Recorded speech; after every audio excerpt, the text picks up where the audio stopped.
नमस्कार। ये है कहानियों का अद्भुत संसार, किस्सा कहानी। कहानियाँ जिनमें हम लिखते हैं खुद को। मैं हूँ छाया वर्मा और आज क्लासिक सीरीज़ के क्रम में आपको सुनाने आई हूँ आचार्य श्री रामचंद्र शुक्ल जी की रचना, जिसका शीर्षक है 11 वर्ष का समय। आचार्य जी मुख्य रूप से 20वीं सदी के हिंदी के इतिहासकारों में अग्रगण्य माने जाते हैं। कुछ विद्वानों के मतानुसार प्रस्तुत कहानी भी हिंदी की प्रथम कहानी होने का दावा करती है। आचार्य जी का जन्म 4 अक्टूबर 1884 एवं उनका स्वर्गवास 2 फरवरी 1941 को हुआ था। तो सुनाती हूँ उनकी कालजयी रचना 11 वर्ष का समय। दिन भर बैठे बैठे मेरे सिर में दर्द होने लगा था। मैं अपने स्थान से उठा और अपने एक नए एकांतवासी मित्र के यहाँ मैंने जाने का फैसला किया। जाकर मैंने देखा तो वो ध्यान मग्न सिर नीचा किए हुए कुछ सोच रहे थे। मुझे कोई आश्चर्य नहीं हुआ, क्योंकि ये कोई नई बात नहीं थी। उन्हें थोड़े ही दिन हुए थे पूरब से इस देश में आए हुए। नगर में उनकी मेरे सिवा किसी के साथ मित्रता नहीं थी और न वह विशेषतः किसी के से मिलते जुलते थे। केवल मुझसे, मेरे भाग्य से, वो मित्र भाव रखते थे। उदास तो वे हर समय रहा करते हैं। कई बार मैंने उनसे इस उदासीनता का कारण पूछा भी, किंतु मैंने देखा कि उसको प्रकट करने में उन्हें एक प्रकार का दुख सा होता है। इसी कारण मैं विशेष पूछताछ नहीं करता। मैंने पास जाकर कहा, मित्र, आज तुम बहुत उदास जान पड़ते हो। चलो थोड़ी दूर तक घूम आए, चित्त बहल जाएगा। वे तुरंत खड़े हो गए और कहा, चलो मित्र, मेरा भी यही मन कर रहा है। मैं तो तुम्हारे यहाँ आने वाला था। हम दोनों उठे और नगर से पूरब की ओर का रास्ता लिया।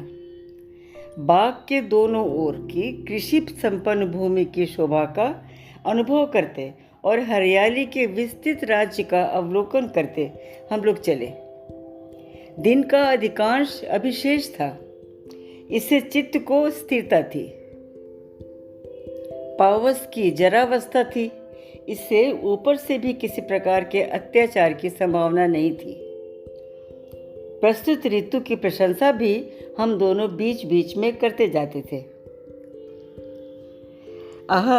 ऋतुओं में उदारता का अभिमान तो यही मौसम कर सकता है। दीन कृषकों को अन्नदान और सूर्यातप तप्त पृथ्वी को वस्त्र दान देकर यश का भागी भी यही मौसम बनता है। इसे तो कवियों की काउंसिल से राय बहादुर की उपाधि मिलनी चाहिए। यद्यपि पावस की युवावस्था का समय नहीं है, किंतु उसके यश की ध्वजा फहरा रही है। ऐसे भावों की उलझन में पड़कर हम लोगों का ध्यान मार्ग की शुद्धता की ओर से हट गया।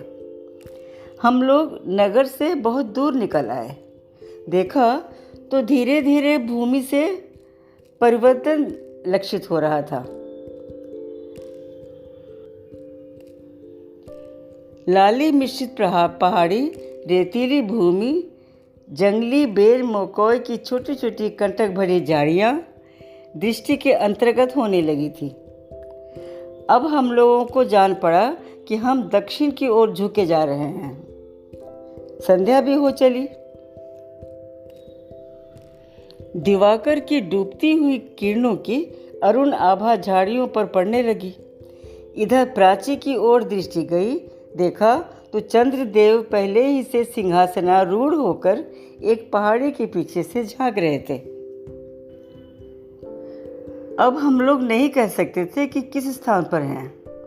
एक पगडंडी के आश्रय अब तक हम लोग चल रहे थे।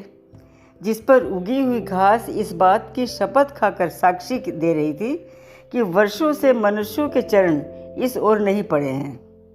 कुछ दूर चलकर यह मार्ग भी तीर्ण सागर में लुप्त हो गया। अंत में ये विचार किया गया कि किसी खुले स्थान से चारों ओर देखकर ये ज्ञान प्राप्त हो सकता है कि हम लोग किस स्थान पर हैं। सौभाग्य से सामने ही ऊंची पहाड़ी दिखाई पड़ी। उसी को इस काम के लिए हमने उपयुक्त समझा। ज्यों त्यों करके पहाड़ी के शिखर तक हम लोग गए। ऊपर जाते ही भगवती जाह्नवी के दर्शन हुए। नेत्र तो सफल हुए, इतने में चारों हासिनी चंद्रिका भी अट्टहास करके खिल पड़ी। उत्तर पूर्व की ओर दृष्टि गई। विचित्र दृश्य सम्मुख उपस्थित हुआ।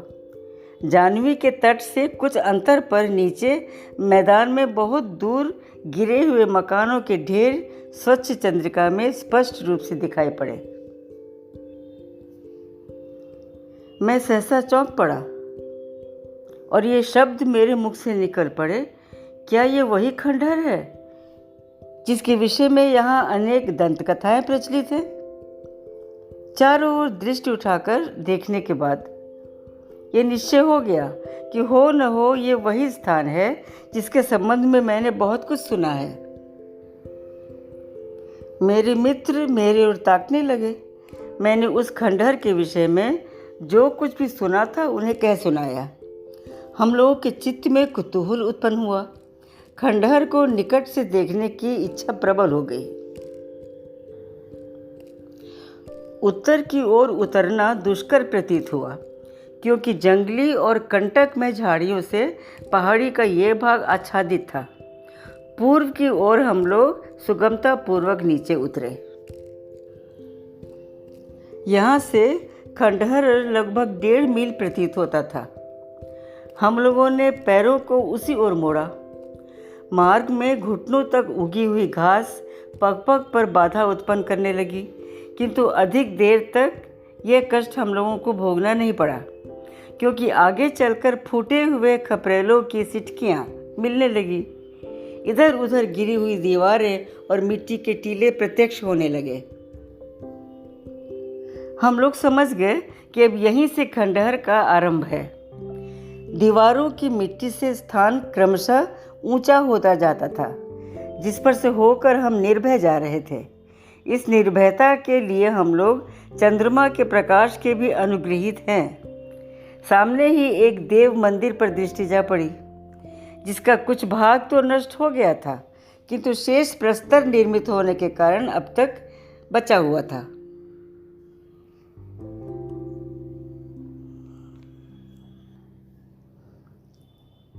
मंदिर का द्वार जो का त्यों खड़ा था। किवाड़ सट गए थे।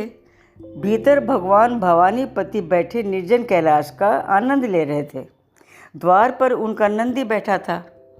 मैं तो प्रणाम करके वहाँ से हटा, किंतु देखा तो हमारे मित्र बड़े ध्यान से खड़े होकर उस मंदिर की ओर देख रहे थे और मन ही मन कुछ सोच रहे थे।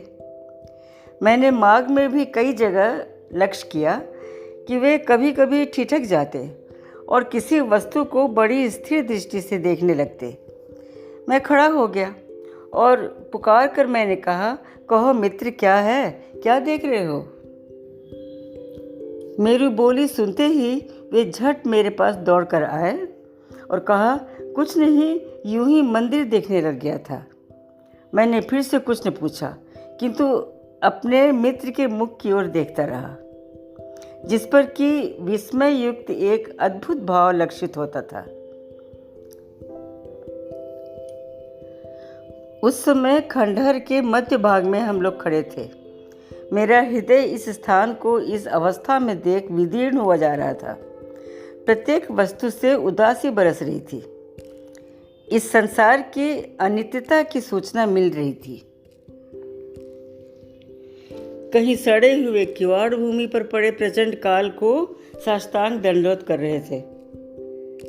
जिन घरों में किसी अपरिचित की परछाई पड़ने से कुल की मर्यादा भंग होती थी, वे भीतर से बाहर तक खुले पड़े थे। रंग बिरंगी चूड़ियों के टुकड़े इधर उधर पड़े काल की महिमा गा रहे थे। मैंने इनमें से एक को हाथ से उठाया।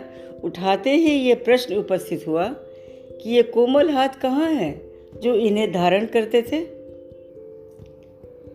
यही स्थान किसी समय नर नारियों के आमोद प्रमोद से पूर्ण रहा होगा और बालकों के कल्लोल की ध्वनि चारों ओर से आती रही होगी। वही आज कराल काल के कठोर दांतों तले पिस कर चकनाचूर हो गया है। तीड़ों से आच्छादित गिरी हुई दीवारें, मिट्टी और ईंटों के ढूह, टूटे फूटे चौराहे और किवाड़ इधर उधर पड़े थे। मानो पुकार कर कह रहे थे कि दिनन को फेर होत, मेरु होत माटी को। बस यही ध्वनि आ रही थी। मेरे हृदय में करुणा का एक समुद्र उमड़ा, जिसमें मेरे विचार सब मग्न होने लगे। मैं एक स्वच्छ शिला पर बैठ गया, जिसका कुछ भाग तो धरती में धंसा हुआ था, बाकी बाहर था। मेरे मित्र भी आकर मेरे पास ही बैठ गए।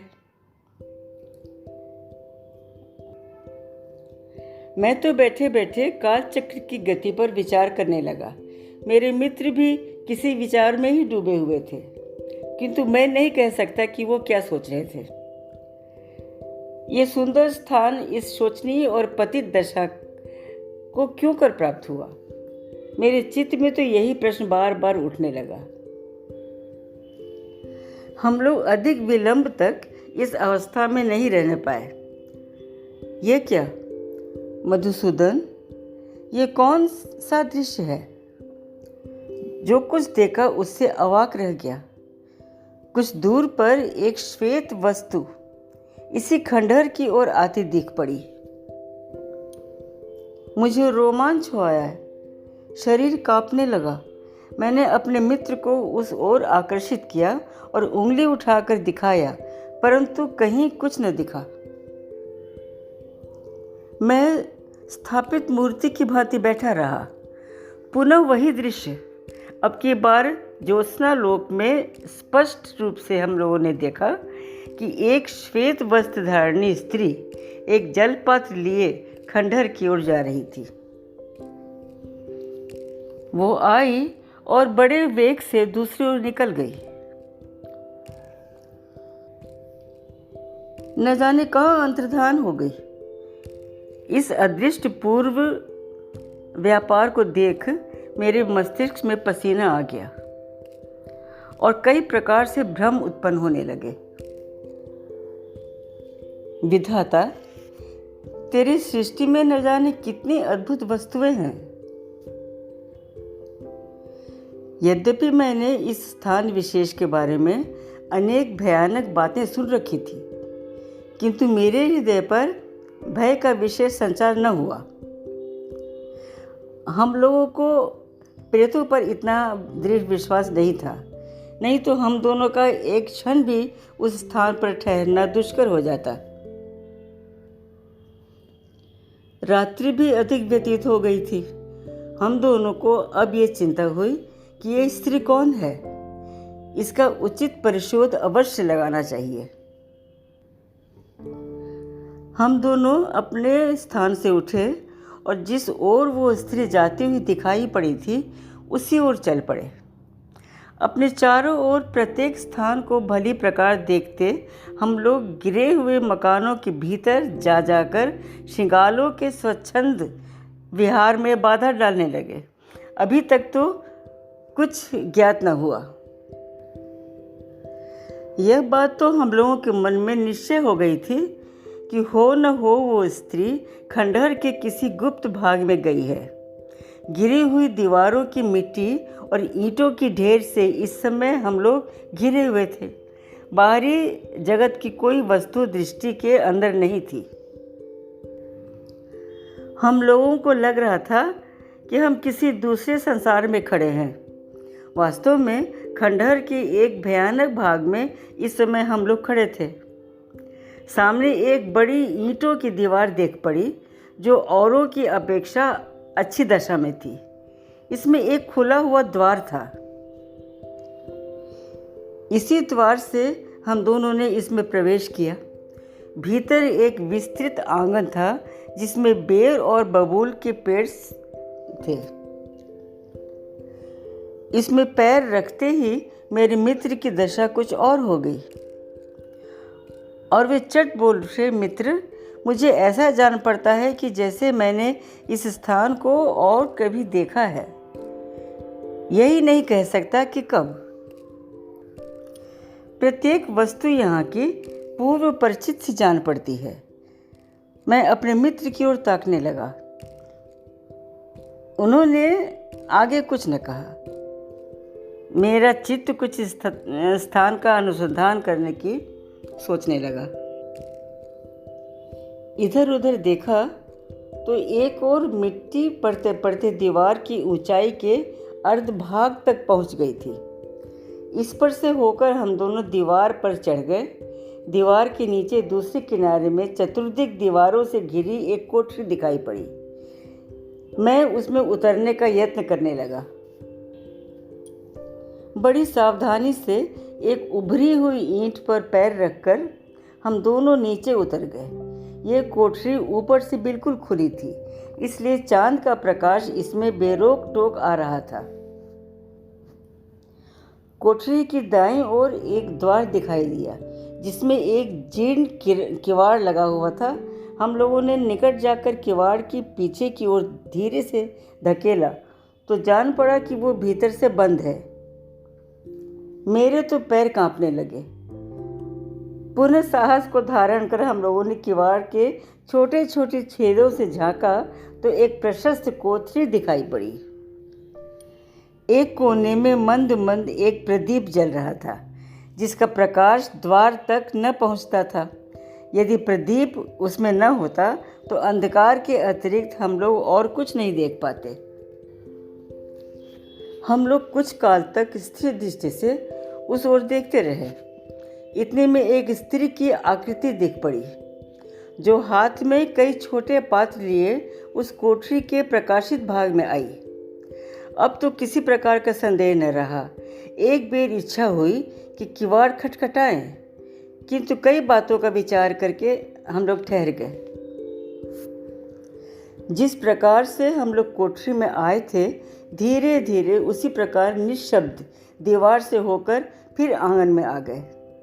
मेरे मित्र ने कहा, इसका शोध अवश्य लगाओ कि ये स्त्री है कौन। अंत में हम दोनों आड़ में इस आशा से कि कदाचित ये फिर बाहर निकले खड़े रहे।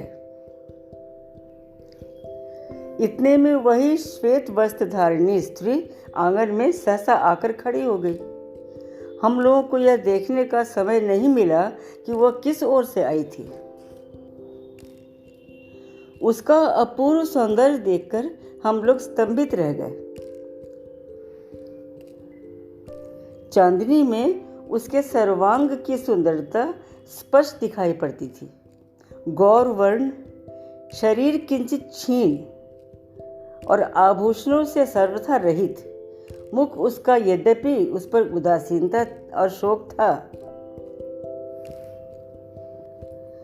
पर अलौकिक और प्रशांत दिख रहा था। सौम्यता उसके अंग अंग से प्रदर्शित हो रही थी। वह साक्षात देवी जान पड़ती थी। कुछ काल तक किंकर्तव्य विमूढ़ होकर स्तब्ध लोचनों से उसी ओर हम लोग देखते रहे। अंत में हमने खुद को संभाला और इसी अवसर को अपने काम के लिए विचार किया। हम लोग अपने स्थान से उठे और तुरंत उस देवी स्वरूपिणी के सम्मुख खड़े हो गए। वह देखते वेग से पीछे हटी। मेरे मित्र ने गिड़गिड़ा कर कहा, देवी, ढिठाई क्षमा करो और मेरे भ्रमों का निवारण करो।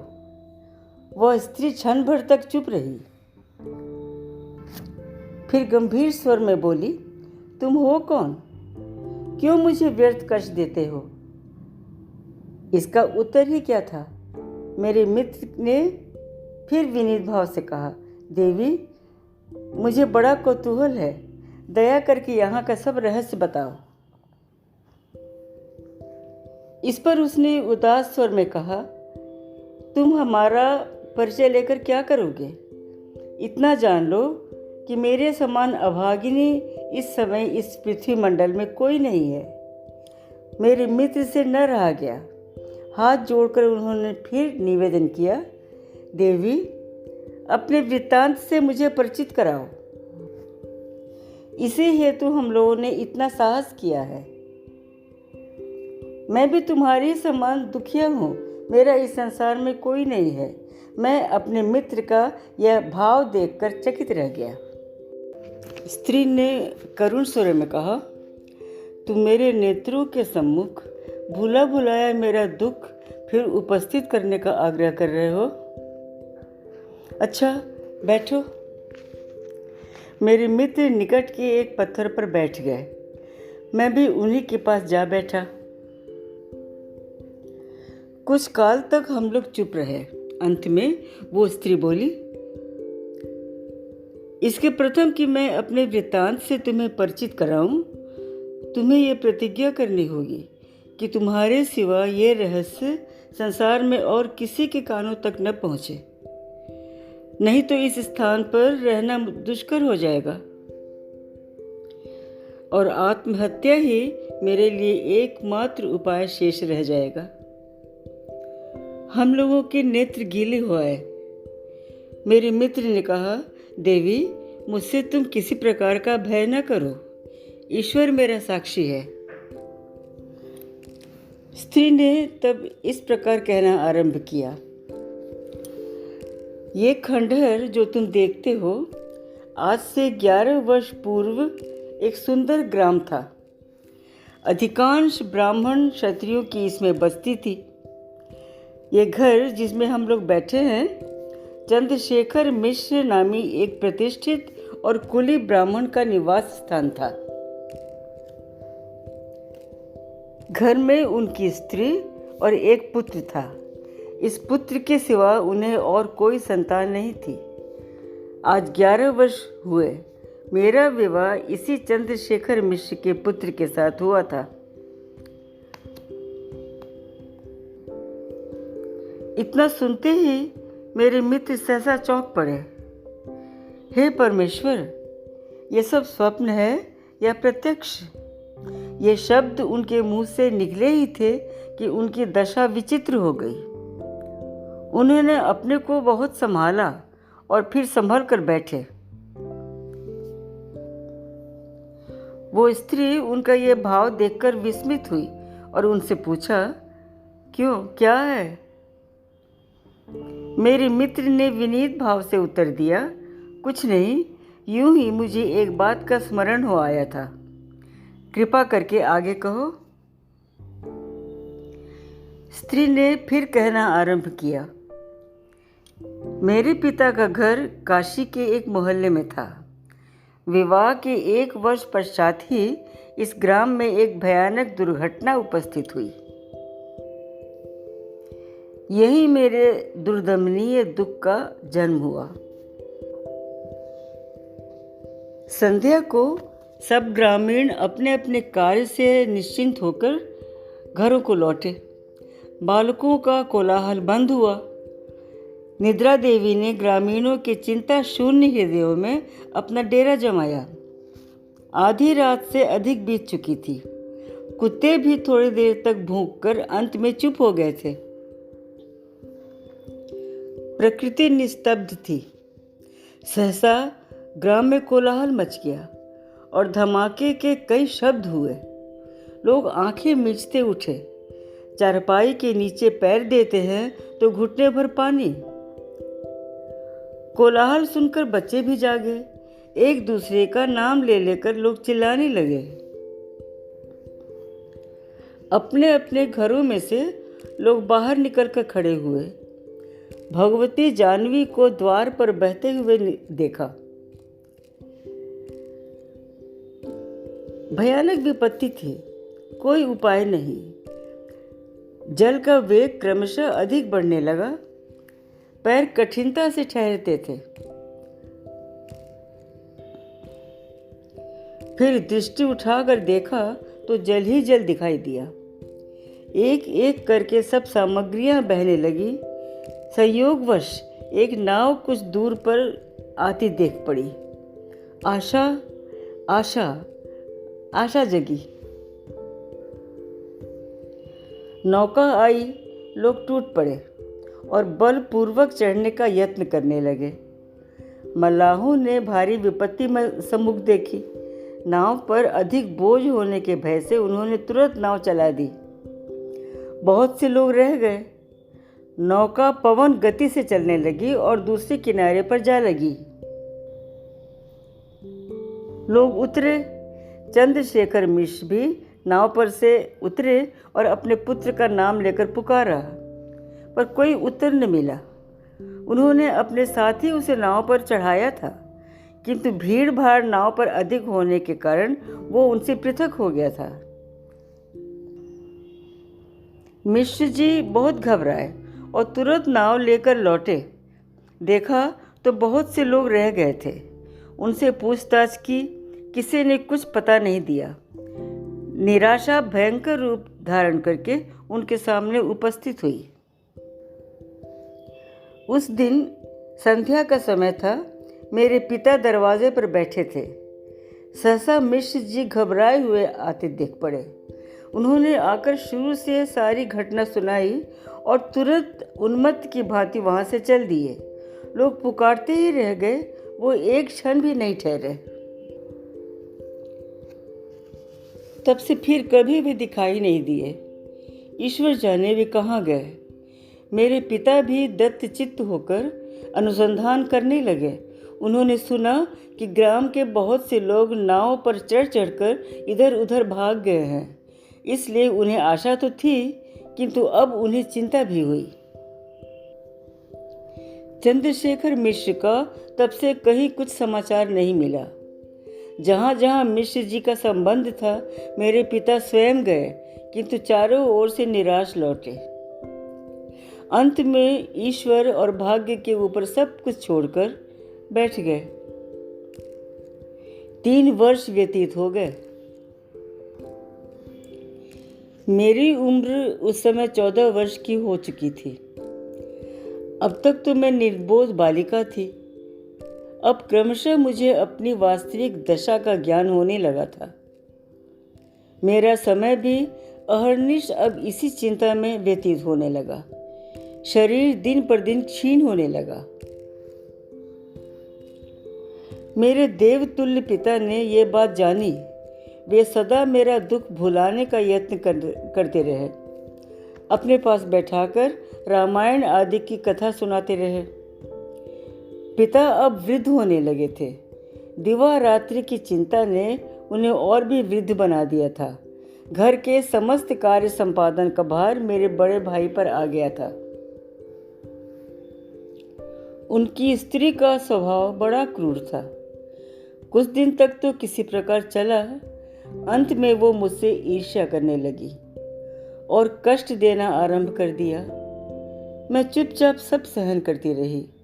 धीरे धीरे वो तीक्ष्ण वचनों से मेरा दिल दुखाने लगी। यदि कभी मैं अपने भाई से कहती तो वो भी कुछ न बोलते, आनाकानी कर जाते और मेरे पिता की वृद्धावस्था के कारण कुछ नहीं चलती थी। मेरे दुख को समझने वाला वहाँ कोई नहीं था। मेरी माँ का पहले ही देहांत हो चुका था। मुझे अपनी दशा पर बड़ा दुख हुआ। मेरा स्वामी यदि इस समय होता तो क्या मेरी यही दशा होती? पिता के घर क्या ऐसे ही वचनों द्वारा मेरा सत्कार किया जाता? यही सब विचार करके मेरा हृदय फटने लगता था। मुझे संसार शून्य दिखाई देने लगा। एकांत में बैठकर मैं अपनी अवस्था पर अश्रु बहाती। उसमें भी ये भय लगा रहता कि कहीं भौजाई न पहुंच जाए। दिन दिन मुझे ये दुख असह्य होने लगा। एक रात मैं उठी, किसी से कुछ न कहा और सूर्योदय के प्रथम ही अपने पिता का घर मैंने त्याग दिया। मैं नहीं कह सकती कि उस समय मेरा क्या विचार था। मुझे एक बेर अपने पति के स्थान को देखने की लालसा हुई। दुख और शोक से मेरी दशा उन्मत्त सी हो गई थी। संसार में मैंने दृष्टि उठाकर देखा तो मुझे और कुछ न दिखाई दिया, केवल चारों ओर दुख। सैकड़ों कठिनाइयां झेलकर अंत में मैं इस स्थान तक आ पहुंची। उस समय मेरी उम्र केवल 16 वर्ष की थी। मैंने इस स्थान को उस समय भी इसी दशा में पाया था। यहाँ आने पर मुझे कई चिन्ह ऐसे मिले जिनसे मुझे ये निश्चय हो गया कि चंद्रशेखर मिश्र का घर यही है। इस स्थान को देखकर मेरे आर्त हृदय पर बड़ा कठोर आघात पहुंचा। क्षणिक देर वो चुप रही, सिर नीचा किए भूमि की ओर देखती रही। इधर मेरे मित्र की दशा कुछ और ही हो रही थी। चित्र लिखित से बैठे थे, एक टक ताक रहे थे। इंद्रियां अपना कार्य उस समय भूल गई थी। स्त्री ने फिर कहना शुरू किया। इस स्थान को देखकर मेरा चित्त बहुत पीड़ित हुआ। यदि ईश्वर चाहता तो किसी दिन मैं इसी गृह की स्वामिनी होती। आज ईश्वर ने मुझको उसे इस अवस्था में दिखाया है। उसके आगे किसका वश है?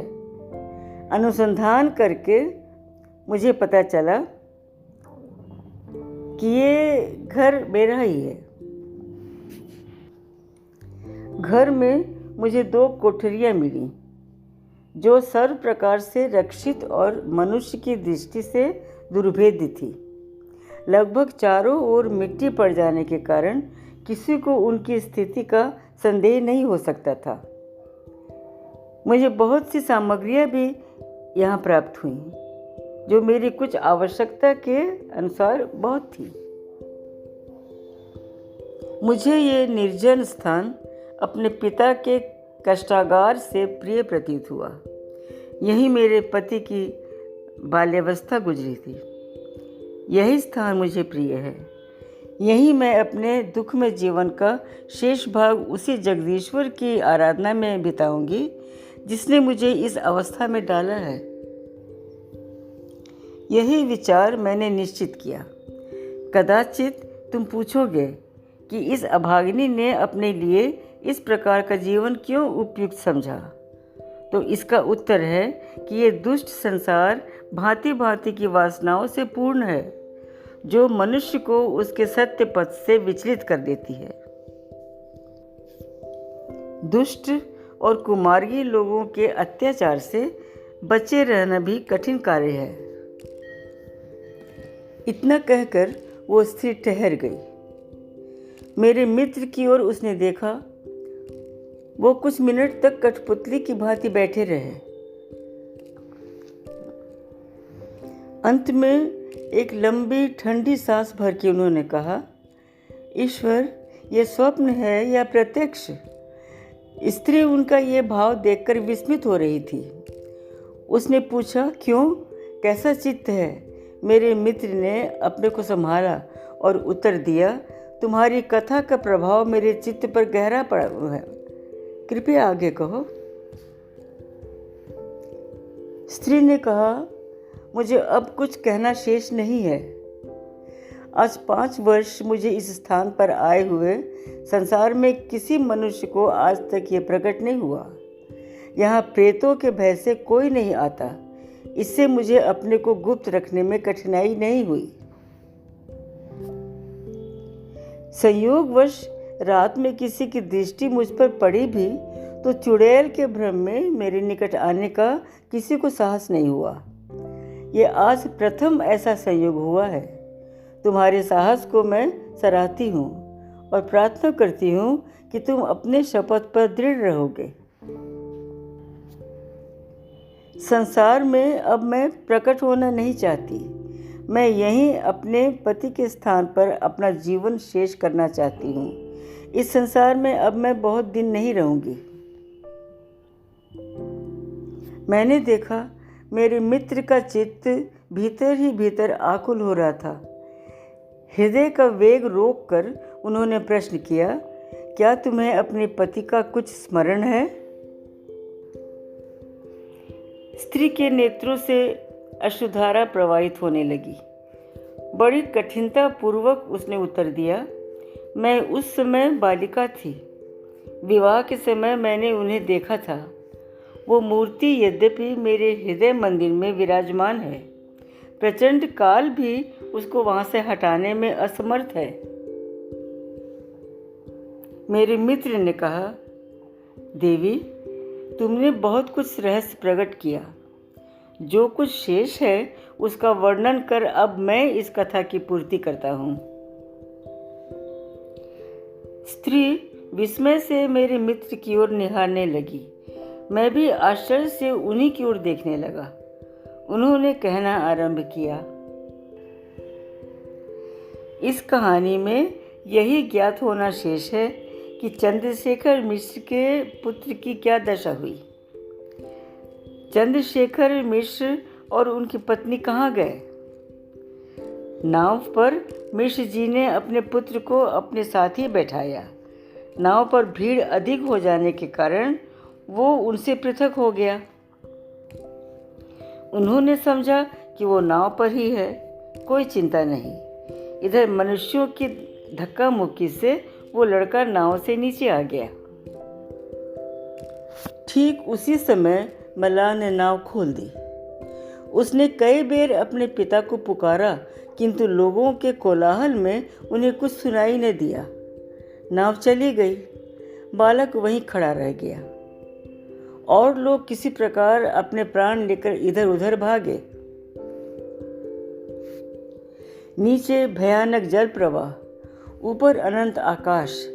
लड़के ने एक छप्पर को बहते हुए अपनी ओर आते देखा। तुरंत वह उसी पर बैठ गया। इतने में जल का एक बहुत तेज प्रवाह आया। छप्पर लड़के सहित तीव्र गति से बहने लगा। लड़का चुपचाप मूर्तिवत उसी पर बैठा रहा। उसे यह ध्यान नहीं था कि इस प्रकार कितने दिन तक वो बहता गया।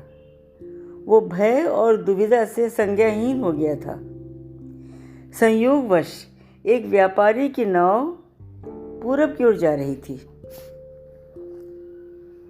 नौका का स्वामी भी बजरे पर ही था। उसकी दृष्टि उस लड़के पर पड़ी। वो उसे नाव पर ले गया। लड़के की अवस्था उस समय मृत प्राय थी। अनेक यत्न के उपरांत वो होश में लाया गया। उस सज्जन ने लड़के की नाव पर बड़ी सेवा की। नौका बराबर चलती रही, बीच में कहीं न रुकी। कई दिनों के उपरांत कलकत्ते पहुंची।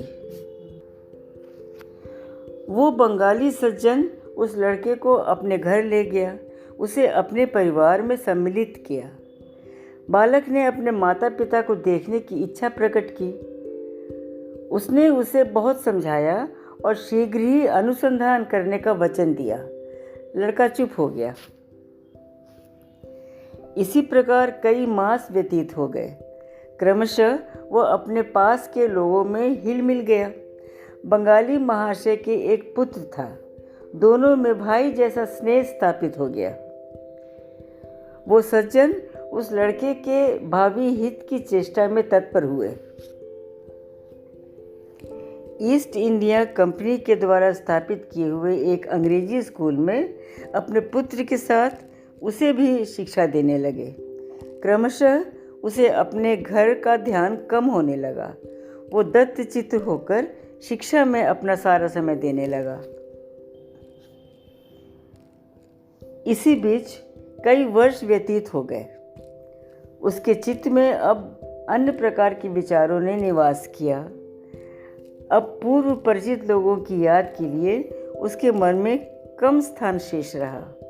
मनुष्य का स्वभाव बस ऐसा ही होता है। 9 वर्ष का समय निकल गया।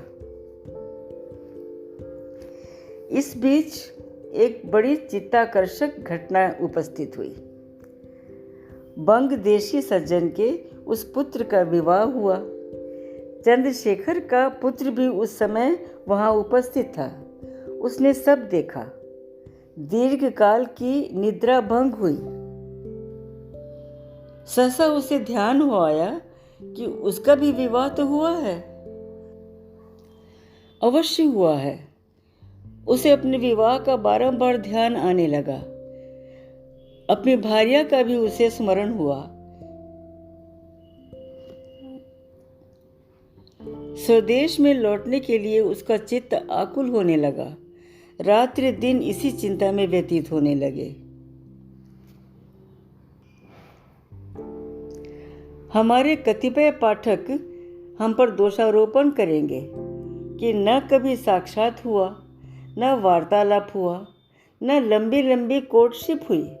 ये कैसा प्रेम! महाशय, रुष्ट न होइए। इस अदृष्ट प्रेम का धर्म और कर्तव्य से घनिष्ठ संबंध है। ऐसे प्रेम की उत्पत्ति केवल निस्वार्थ हृदय में हो सकती है। इसकी जड़ संसार के और प्रकार के प्रचलित प्रेमों से दृढ़तर और अधिक प्रशस्त है। आपको संतुष्ट करने को मैं इतना और कह देता हूँ कि इंग्लैंड के भूतपूर्व प्रधानमंत्री लॉर्ड बेकर्सफील्ड का भी यही मत था। तो युवक का चित्त अधिक डावाडोल होने लगा। एक दिन उसने उस देवतुल्य सज्जन पुरुष के समक्ष अपने चित्त की अवस्था प्रकट की और बहुत विनय के साथ विदा मांगी। आज्ञा पाकर अपने स्वदेश की ओर यात्रा की। देश में आने पर उसे विदित हुआ कि ग्राम में अब कोई नहीं है। उसने लोगों से अपने माता पिता के विषय में पूछताछ की। कुछ थोड़े दिन हुए वे दोनों इस नगर में थे और अब वे तीर्थ स्थानों में देशाटन कर रहे हैं। वो अपनी धर्मपत्नी के दर्शनों की अभिलाषा से सीधे काशी गया। वहाँ तुम्हारे पिता के घर का वो अनुसंधान करने लगा। बहुत दिनों के पश्चात तुम्हारे ज्येष्ठ भ्राता से उसका साक्षात हुआ, जिससे संसार से तुम्हारे सहसा लोप हो जाने के बारे में ज्ञात हुआ। वह निराश होकर संसार घूमने लगा। इतना कहकर मेरे मित्र चुप हो गए। इधर शेष भाग सुनने को हम लोगों का चित्त व्याकुल होता। आश्चर्य से उन्हीं की ओर हम ताक रहे थे। उन्होंने फिर उस स्त्री की ओर देखते हुए कहा, कदाचित तुम पूछोगी कि इस समय अब वो कहाँ है? तो वो लड़का, यही अभागा मनुष्य तुम्हारे सम्मुख बैठा है। हम दोनों के शरीर में बिजली से दौड़ गई। वो स्त्री भूमि पर गिरने लगी। मेरे मित्र ने दौड़कर उसको संभाला। वो किसी प्रकार उन्हीं के सहारे बैठी। कुछ क्षण के बाद उसने धीरे से बोला, अपना हाथ दिखाओ। उन्होंने झट अपना हाथ फैला दिया, जिस पर एक काला तिल था। स्त्री कुछ काल तक उसी की ओर देखती रही, फिर मुख ढांपकर सिर नीचा करके बैठ गई। लज्जा का प्रवेश हुआ, क्योंकि ये एक हिंदू रमणी का उसके पति के साथ प्रथम मिलन था। आज इतने दिनों के उपरांत मेरे मित्र का गुप्त रहस्य प्रकाशित हुआ था। उस रात्रि को मैं अपने मित्र का खंडहर में अतिथि रहा। सवेरा होते ही सब लोग प्रसन्नचित्त नगर में आए। ये था इस दुख भरी कहानी का सुखद अंत। कहानी बस यहीं तक। ये फलक का चैनल है, किस्सा कहानी।